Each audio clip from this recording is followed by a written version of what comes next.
You are listening to The Pilgrim on the 405 with Will Christ. Join him as he and his guests discover how businesses thrive in California. Oh, welcome to The Pilgrim on the 405. We got an excellent conversation coming up today with something that is very, very important to people who are anticipating surgery. Patrick Frank is the co-founder and the COO of Patient Partner. So, Patrick, welcome to the Pilgrim on the 405. Coming from San Diego, it's right down the 405 up here to Orange County. So welcome. So tell us about this wonderful thing called Patient Partner. Yeah, absolutely. So Patient Partner, and actually, before I get started, thanks so much for having us on. I mean, really looking forward to the conversation and share more about what we're doing. That being said, Patient Partner, simply at its core, right, is a platform and a service that we are providing to patients who are going through the surgical journey. You know, our goal is to connect them one-to-one with another patient who has already been through that exact same surgery, right? And we do this from a relatable standpoint, right? We want to make sure that these patients are connecting with each other through, let's say we want to pair up a male, age of, 40 years old at a certain activity level. We're going to pair him with someone who's very similar, right? Who has a similar journey. And the whole goal of this, right, is to help answer the questions that patients, still have after going to see their surgeon, right? After that brief time that you have to go and talk with the surgeon, it's, hey, I have all these questions that, you can only get from someone who's been through it before. So that is truly where we are at our core. Well, and if I'm picking up on this, what it really is generally when the patient is talking with the surgeon, they're on opposite sides of the table. Yep. Exactly. I mean, they're in different worlds. I mean, the surgeon is thinking about how he's going to do the surgery. Exactly. And I'm sure that every surgeon has a great bedside manner, but nevertheless, they're still outside the bed. Yeah. And I think there's kind of two things to really highlight there, right? You couldn't be more correct, is that, in preparing for a surgery, right, a patient's in a very much of a different spot than the surgeon is. The surgeon's really role there is to instill confidence that, he knows what he's doing. He's done this before, make them feel safe that going through this, like, they're going to be all right and he's going to take care of them. The thing is that a surgeon, very much is operating from an operator and a mechanical standpoint, right? Versus the patient who's operating very much for a life experience standpoint. And so, even touching on what you highlighted in the bedside manner piece, is surgeons vary on that as well, which is something we actually highlight on our platform, is that there are surgeons who are very kind and much more in tune with their patients from an EQ standpoint. But there are also surgeons who are very direct, right, and very to the cut and dry and to the point. And that matters, right, to patients, at least from what we found from talking to our users. I mean, that's something that matters a lot. Well, and yes, I appreciate that difference from different surgeons. What I'm picking up on is there is a totally different perspective from the patient's point of view. Yeah. And to have a fellow patient on my side of the table, or literally having been in this this hospital bed at one point, we can share experiences. As a patient, I'd be more inclined to share my anxiety, more inclined to ask questions about things that I don't know about and don't want to appear as something less than a strong person to my doctor. Exactly. And so that's a really great point. I mean, if you think about it, in addition to that, you only have a very limited amount of time with a surgeon. And studies show, I mean, the average time that patients are able to spend with surgeons has decreased year over year over year. And so really, as we think about it, patients have less time to connect with surgeons, less opportunity to ask the questions that they have, and the surgeon's not necessarily the right audience. And to your point, I mean, patients being able to connect with one another allows them to, have a more free-flowing conversation about, all of their concerns and anxieties around not only, what their life is like now, but also what it's going to be like afterwards. And no better person to answer that question than to somebody who's actually been through it. Well, and been through it successfully. Exactly. Right? I don't need to be talking to somebody who's had an unsuccessful experience. I mean, if I'm going to have my knee replaced, yep, I don't need somebody who took 9 months to even get out of bed. Yep. That's not helpful. That's exactly right. And I think like one thing that we've seen across the healthcare industry right now is that all of the patient reviews that are out there, or the majority, not all of them, the majority of patient reviews that are out there really are motivated from a negative experience, right? So this fear is instilled inside of patients. And it's actually why, only 1 out of 3 patients who are, let's take orthopedics, for example, 1 out of 3 patients who are moving towards surgery actually end up going all the way through with it. And the largest reason why they don't is because of fear. And so, one of those things that, we've kind of seen in the world of healthcare is patients are going to places like Facebook. They're going to places like forums that they find. And it's this one-to-many connection where they see 1,000 different voices, 1,000 different experiences. But, what we're focused on is creating a one-to-one connection, a one-to-one experience where these patients are able to share their experiences from a relatability standpoint, right? So that that the person that you're speaking with is very similar to you. Well, speaking to your comment about how people post because of a negative experience, yep, the overwhelming majority of surgeries are successful. Exactly. Right? Exactly. I mean, the statistics are wild in terms of the success rates. Yes. And so helping me as a patient across that gaping void of fear and indecision and lack of experience about it, because I've never been there before. Yep. And so having somebody to hold out a hand and say, let me share with you my successful experience. Yes. Which is what the majority of people have experienced. That's exactly right. And I think something to highlight here, not only from the patient side, but also the surgeon side is, we as consumers, right? We do this in other areas of our lives, and we actually do it in the surgical process already in a very different way. The vast majority of prior patients that we've spoken to, we say, hey, did you have anyone to talk to prior to your surgery? And they go, well, I had to really reach within my network, and maybe one of my family members did in some cases, right? So people are doing that, but giving the mass population the opportunity to do it at no cost, simply just on a platform to be able to make that connection, that's what we're doing. We're making that accessibility, that network available to everybody. Well, I think my wife is trained as a chaplain as a hospital chaplain, and she often talks about that role being one that's in between, a third party between the patient and the surgeon. But even that is not the same as having gone through the surgery. Of course. I mean, if you think about it, right, we want to connect with someone who has already done the thing that we are preparing for. Right. There's, again, like hearing it firsthand from somebody, there's nothing stronger than that. Right. And I think that you hit the nail on the head is like, there's always valuable information out there that you can find from a third party, but having it directly from somebody who has been through and done what you're preparing for in any facet, right? It doesn't matter if it's surgery. It doesn't matter if you're about to go eat at a restaurant, for God's sakes. Right. That powerfulness of that connection, that review, more or less, is something there's nothing like it. I believe the words become things. And when I think about the 4-minute mile and Roger Bannister, it wasn't any time at all after that impossible feat that he performed by running the first 4-minute mile. It wasn't long after other people did it and did it better.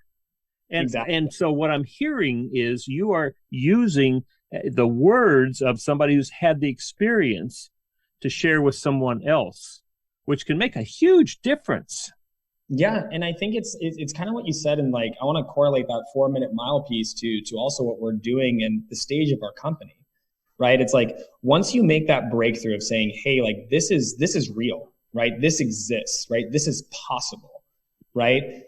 You start to break those barriers, right? And we're breaking down the barriers in healthcare to let patients know, like, there are other voices in the conversation, right? And there's other resources that you can tap into, given that, the amount of resources that you have in terms of speaking to a time with a surgeon, that's going down, right? And I think, like, something that really important for us to highlight is like, we're not charging patients for this, right? Patients are already being charged enough for it, right? I mean, for healthcare just in general across the board. And so, when we started this company, it was all rooted in saying, hey, like, how can we do this and have it be something that the patients don't have to pay for, right? Like that's really kind of our mission, is like, we're for patients by patients, and like, we stick to that in every single thing that we do. So tell me about the mechanics. Yeah. All right. So who do you approach to bring this about? I mean, apparently you've put together your platform. Yep. All right. So now what do you do? What are you in the process of doing now? You have the platform. Yeah. And I kind of want to take one step back and explain, like, kind of how the platform even works. Right. Okay, go ahead. And so, right now, we work together with surgeons, with hospital institutions, and the healthcare industry as a whole, which really, people find us through two different mediums, right? Through word of mouth, referrals, or our presence in the digital atmosphere. And so patients come on to patientpartner.com and they go through a questionnaire.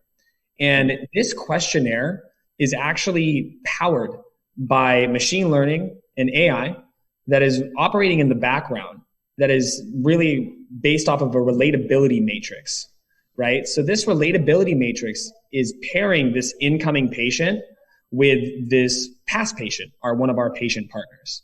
And so you go through a questionnaire, a series of about 5 to 10 questions, depending on the surgery line. And then we pair you up with that patient partner, and you can schedule a time to have that conversation. And then our team coordinates all of that to happen. Now, is the conversation text? Is it telephone? Is it Zoom? So as of today, it is over the phone.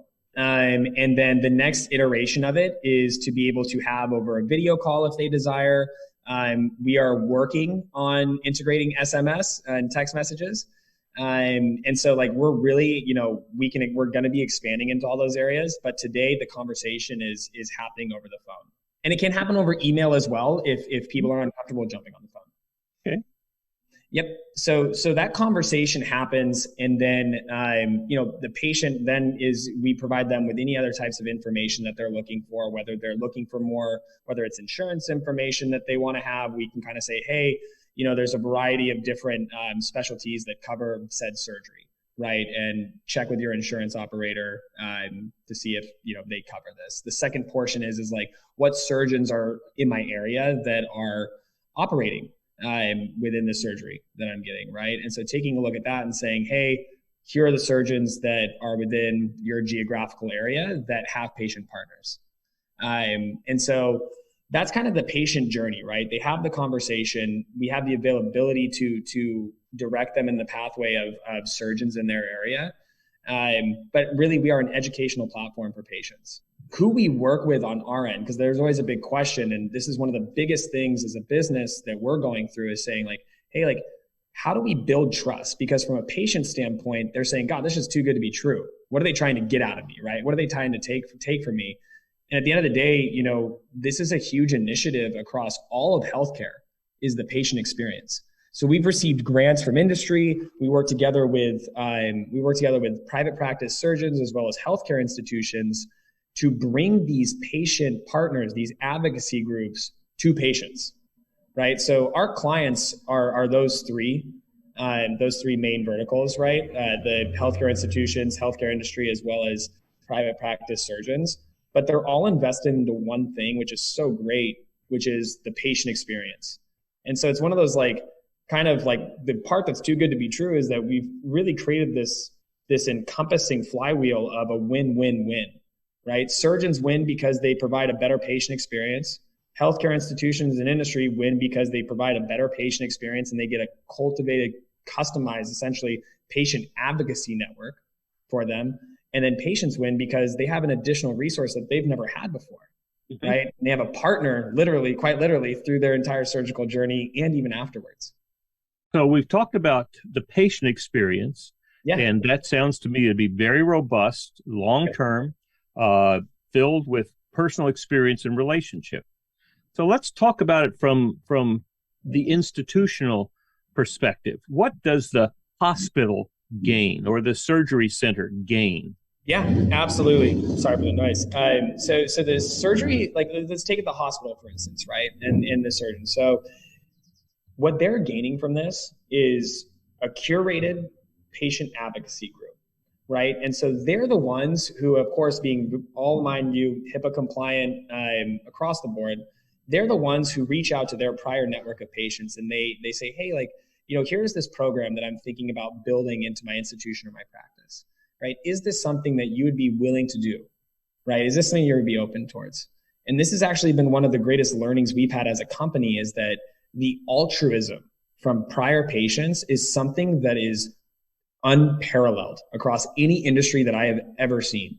The willingness for these patients to participate in this program and share their experiences is unmatched. This is a similar experience to GoFundMe. They feel as though they are doing something. They are doing something great for somebody else. But the most important part is like a trigger goes off in their mind. And this is what we've heard from all of our conversations, is that they go, oh my gosh, I wish I would have had that when I went through it. Right. And all the while, so like the surgeons then get to, in the hospitals, they get to re-engage with these prior patients, right? And then they get to like build this customized community, right? And so it really is it's a huge lift in coordinating all of that, in being able to onboard them. I mean, the lift is immense that they don't necessarily have the resources for. But to be part of a healthcare community. Yeah. I mean, you're not required to go to 8 years of medical school to participate in helping a patient deal with this strange, unexperienced world of surgery. Yeah, and I want to be very clear, like, and for all of our patient partners and our onboarding team internally, they go through quite a process, right? So it's not for like the faint of heart, right? Like there's a lot of things that they cannot be saying during these conversations, right? They can't be giving medical advice. They can't be giving insurance advice. They can't be, there's a myriad of different things that they cannot be talking about that we go through. We have a training process for them that they go through. Because we want these conversations to be around one thing, and that is around their experience, right? And so you're absolutely right. Like cultivating a community of, mind you, like going through that process, these are high quality individuals who are speaking, very accurately as to what their experience is, right? But let me ask, I mean, it's impressive that you can put together the technological platform. I mean, that's impressive in itself. Yep. What I'm also impressed with is that you are actually identifying, qualifying, and then training people to be this kind of support. So where did you learn what it takes to be this kind of supportive mentor in preparing somebody for surgery? So it's kind of an interesting point, and taking a huge leap back to like my co-founder and I, we come from very different backgrounds, right? And I think that, kind of where we are today, like there's a story of like, hey, how did we get to here? And how does that correlate to exactly what you just said? And so my co-founder, George Cram, he has spent his entire life in the healthcare industry. He worked on the actual device side, the medical instrument side, across almost every single surgery line there is. And from his experience, he kind of saw that gigantic lapse of, one, patient experience, but two, like the educational piece for patients prior to going into their surgery. My background is purely in consumer technology. And what I want to stress by that is like empowering consumers to make decisions. And so I've worked across almost every legacy industry, whether that be oil and gas, law, retail, banking, and real estate. Healthcare fits right in. But all the while, that big challenge of, hey, how do we actually build something or consumerize something that's never been done before? And so for us, like the first key, as I mentioned, is like actually getting them to participate, right? Like, how do we motivate them? Which we really found is like, that's in the sense of altruism. And I have a really, fun fact about what we're doing here to tie this all in. But the second piece is like from our internal team, right? We have NPs on staff, nurse practitioners on staff. We have folks who are in this every single day, as well as an unparalleled customer success team that works together with these patients to really prepare them for what they're entering, these prior patient partners, preparing them for what they're entering into.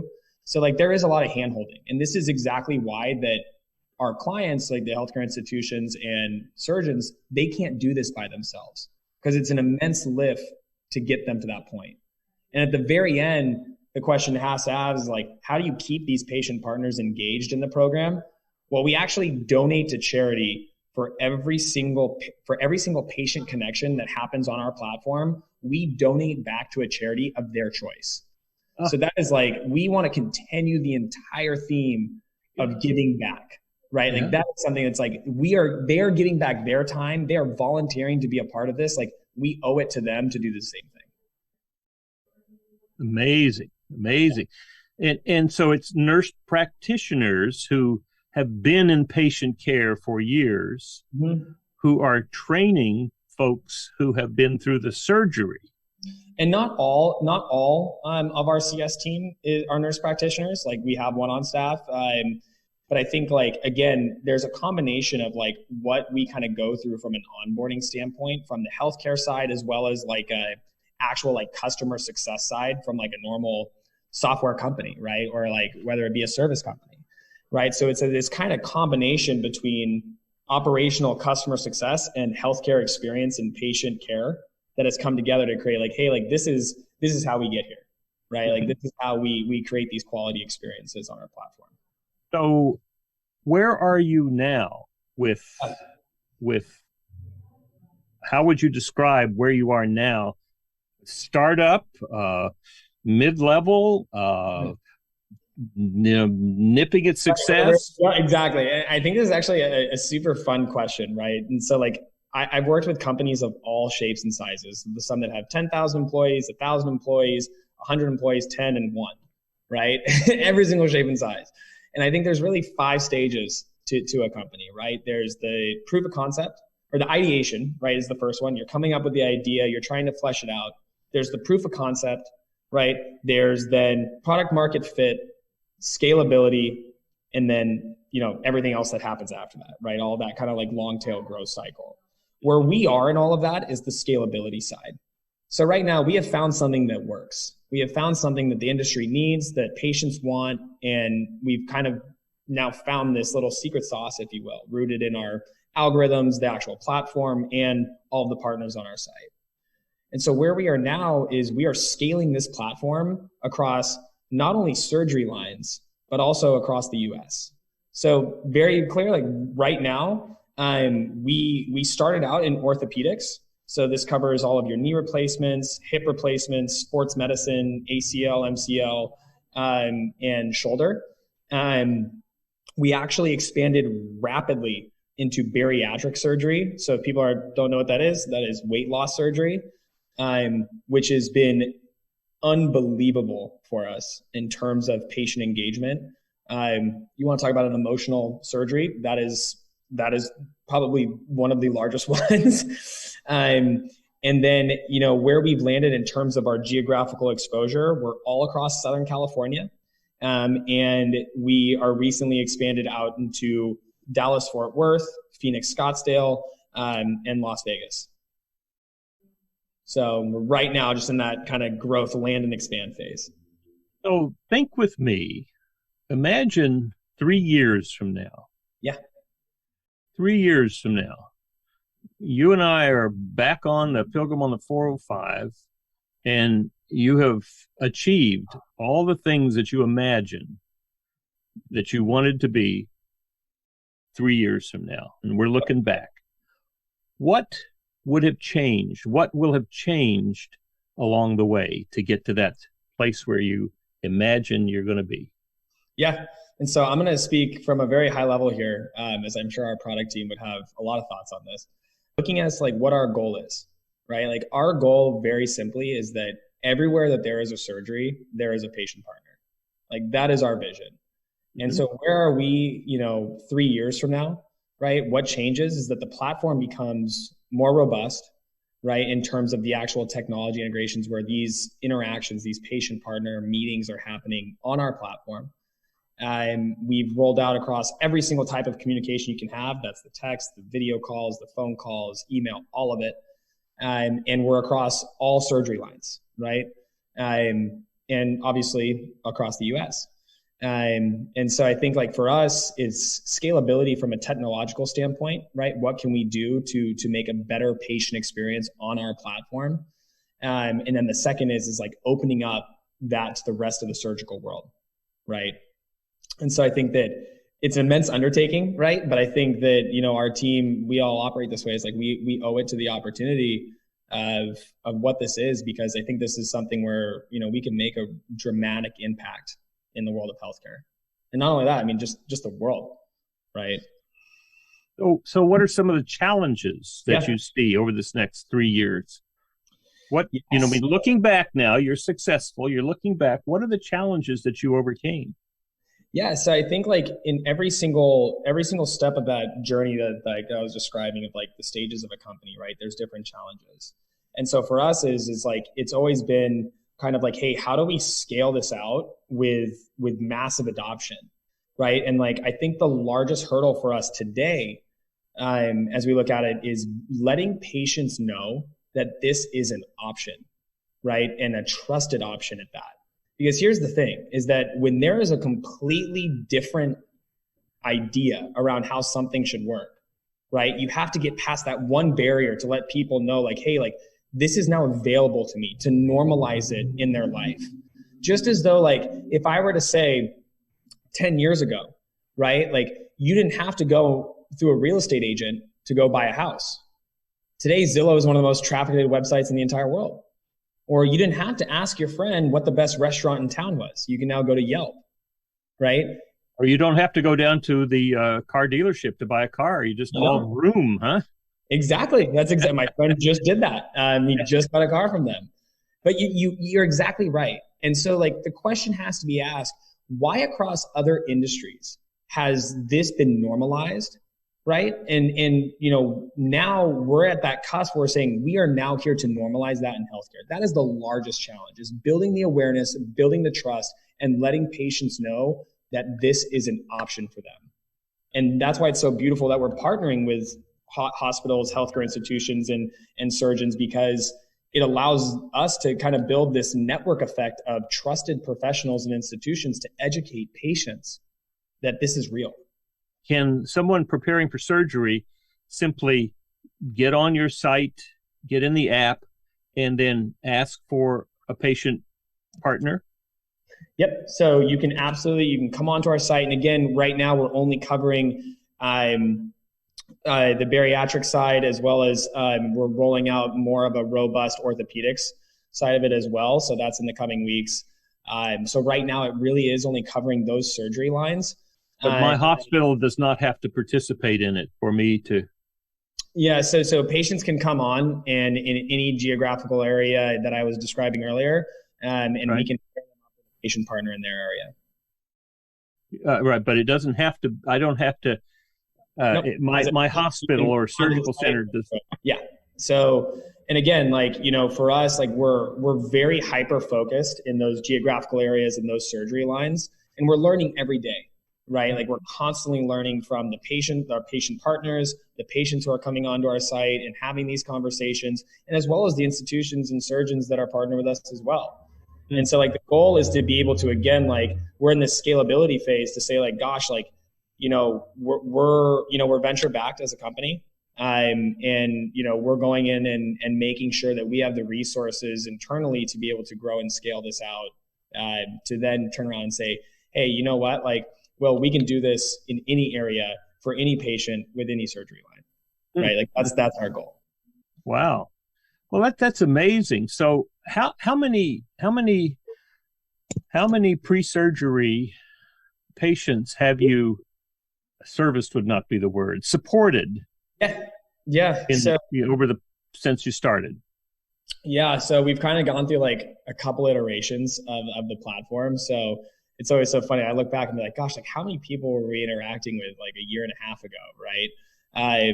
And then like looking today, it's like it's just been exponentially growing. I mean, one, we have over 100 patient partners on our site, as well as like, I would say just a day we're seeing our user growth, grow exponentially every single day, right? Some people who are signing up for these conversations. Candidly, I don't actually have the exact number off the top of my head, but it's definitely, it's growing from when it was just, 10 of these folks having these conversations to 50 to hundreds of these folks having these conversations. So we're growing at scale very quickly. And like, I don't know if this is a good or a bad thing to say, but like we've gotten to a point where we're actually now having to scale up to how many conversations we have in queue, right? Because like, again, like there's a lot of scheduling involved in that. And so for us, it's like now we're meeting the demand of these patient conversations. It's a great problem to have. Sounds like you're having fun. We are having a lot of fun, but I will tell you, it is I've said this to our team, and I think that everyone's feeling this in a way is like, this is a very massive undertaking, right? Mm-hmm. Like, part of the culture we're building here is like, we can't bring someone on who's not passionate about what we're doing because it is hard, right? Like it is an emotional journey for these patients being involved in this capacity. There are complexities about being in the healthcare industry that other industries don't have to deal with. And like what we are building is not easy, right? But the thing is that it's a challenge. And I think that knowing that, hey, that's in front of us and what the opportunity and the vision is on the other side of it, like that's inspiring. And it's a great story to be a part of. And so I think that that in itself is a lot of fun. Let me ask you now, I am an implementer for the Entrepreneurial Operating System, EOS. I don't know if you've ever heard of it, but I'm going to send you a copy of the book that I just wrote about it. Now, this is 400 people around the country doing this. This is not just me. Yeah. This was put together by Gino Wickman 20 years ago, and it's working with, 100,000 companies right now at various levels.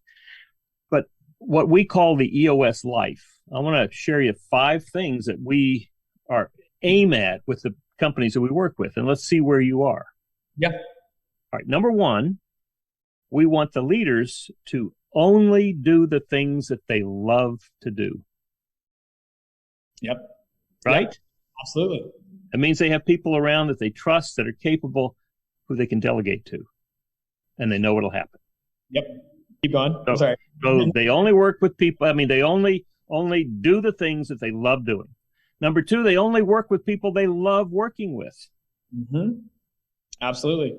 Number 3, they're making a great contribution. Yep. And number 4, they're getting paid appropriately. And number 5, which I think is really one of the most important, they have plenty of time to do the other things in their life that they're passionate about, like family, travel, all of those things. I see you're smiling now. Oh, yeah. What's that about? Yeah. So I might have a unique perspective on each of those points. And I think that and I'm going to try and get them in order. All right. Number 1, only do the things that you love doing. Yep. And so I fundamentally at my core believe that as a leader of a company, you have to do all of the things that you did not want to do. And you have to be an expert across your entire company to know how the machine works in order to lead the people to make it work better. If you have not done the work before, if you have not spent the time and hours that it takes to require us to understand what that job actually is like to do, then you are not in a position well enough to be able to lead someone who is doing that. And get to the point where, yes, you get to the point you can then where then you're doing the things you love to do because you're great at it. Absolutely. And that's the thing is you empower those people. You hire people who are very specified to do that one thing, right? And that love and enjoy what they do because that's how they become a leader. Work with people you love. Yeah, we are knocking that one out of the park, right? I call every day that we walk in the office, it's like Thanksgiving dinner, right? Yeah. We spend arguably more time with each other than we do with anyone else in our lives, and it's a ton of fun. Yeah, great. Make a great contribution. That is something I think we have covered across from not only the impact we're making in the healthcare industry, but even layered on top of that, again, the entire theme of our company is this theory of giving back and sense of altruism. And I think like what I'll sum that up, like a word I use a lot is like impact. Like what is the impact that you're creating? And for us, like I really align with that statement. It's like, are you doing something that's creating impact, not just building a company for a company's sake, but something greater, a greater purpose? Mm-hmm.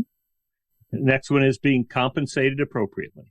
So a funny story about this. I mean, my co-founder and I, we didn't pay ourselves for a very, very, very long time. And we both left very established jobs, if you will, in order to do what we did. And for us, like, I think that there's definitely a banding that goes on executive salaries, because you want to stay motivated, you want to be, stay hungry, right? And knowing that you have the largest ownership in the company, I think compensation can happen in multiple ways, whether it be equity or salary. But I think that understanding that you always have to keep yourself hungry, never comfortable. Right. And that's part of the journey to get to the place where you are compensated appropriately. Exactly right. And the last one. We both having plenty of time to do the other things that you're passionate about, like family, travel, social work, whatever floats your boat. So my co-founder and I think, have very interesting opinions on this, maybe opposing. George has a family of four, two young kids and a wife. And myself, like, for me, like, I do not have that, right? So there's very different priorities, but I think that at the same time, it's looking at it and saying, for me, like, I love work, candidly, like I love it, right? I love being part of it. And maybe that is like, you make the time available to like do what you love. But eventually in life, like, I always believe like there's a point where you get to in your career where then you create that availability down the line. Right? That's the journey. That's the journey that every one of my clients takes. Yep. Right. And they're moving in that direction, but it's consistently moving in that direction, not getting caught up with doing things that I don't love doing. Yep. Ultimately coming up with a plan for how I'm going to get to that place. I mean, I've had folks that, who were leading companies, they didn't know anything about accounting, and they really didn't want to know about accounting. They didn't know about HR. They didn't want to. But the person before them felt that, the previous CEO felt like he had to do everything. Yep. But this guy said, that's not me. I know how to manufacture. I don't want to know all these other things. And ultimately, he found out that he even wanted to leave manufacturing and get into research and development. And when he got that, he really got excited because that's what he really loves doing. Yep. So it's that whole journey. So it's exciting to see that with you guys. And I think you hit the nail on the head there, right? It's like there's this long tail journey about how you get to a certain place. And like we are in the thick of it with being in the size that we're at and the growth state or the scalability stage of where we're at. And knowing that like a company then grows to a maturity standpoint where, one, if you can always have great people around you doing great things, that's what creates kind of the opportunity in those other areas, whether it be time, only doing the things that you love. And I think it really starts with like bringing on the best people who specialize and love what they do. Because if you do not have those people that are making a company work, I mean, I say this all the time, the company is only as good as the people that make it up, right? Like bottom line. I think that's important. I think that's very important. I think having a clear vision about who you are, where you're going and how you're going to get there, getting the right people in the right seats. I mean, that right people is the second piece. The third piece is getting data that comes in so that everybody has some measure of, some level of measurability for what they're doing. So we see how and people get to share in that. We're as a team moving forward. I don't know how you guys do it, but coming up with a way of handling problems, hurdles, the things that get in the way, and having a way of solving those problems immediately. I don't know, where are you in terms of documenting your processes now, making a simple documentation so that everybody can follow it? Yeah. Right? That is a very fun question. I mean, we've kind of taken, Google's theory of establishing OKRs and underlying KPIs that integrate and roll up as to like, what are all our initiatives? We've segmented our teams to say, okay, here are your KPIs that make up your OKR. What are we doing to hit that? And how are we reporting back to the rest of the team on our progress? And we basically built in a variety of different platforms, I guess you could say, or CRMs, not CRMs, operational management tools, and make sure that those are all being measured and reported back. Because I agree, is like, it is very, it's a very important thing that people feel as though they're having an impact. Well, great. This is wonderful. So if somebody wanted to get in touch with you, how would they do that? Yeah. So patientpartner.com is how you get to the website. If they want to get in touch with myself or George directly, our LinkedIn's, we were on there religiously. So Patrick Frank and George Cram, Kramb is how you spell his last name. And then across all of our social handles, I don't know all of them off the top of our head, but we're across every single social platform for the company. But the website is very simply patientpartner.com. Super. So you really have three different audiences, don't you? One is the patient, one is that patient partner, and the other is the surgeon in the institution. So what would you like to say to each of those three? Yeah.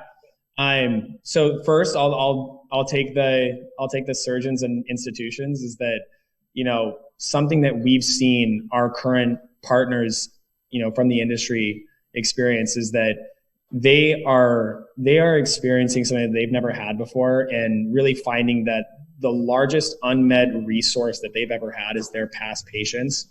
And we are finding ways to really bring them back into your world, while giving back. To our patient partners and to future patient partners, the ability to be on this platform and give back from an experiential standpoint.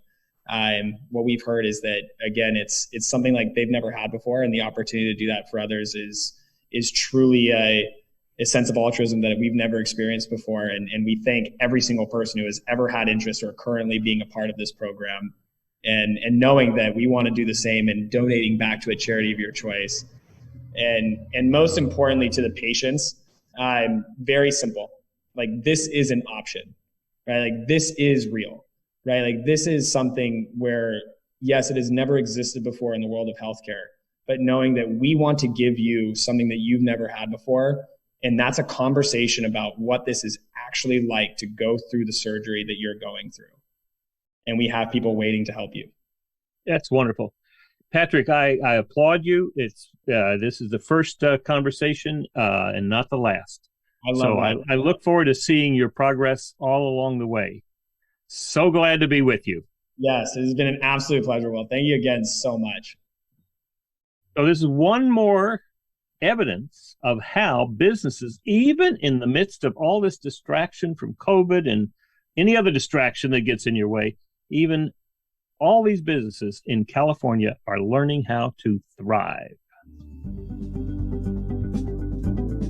You've been listening to The Pilgrim on the 405 with Will Christ. To hear more of the programs in this podcast, go to www.willchrist.com.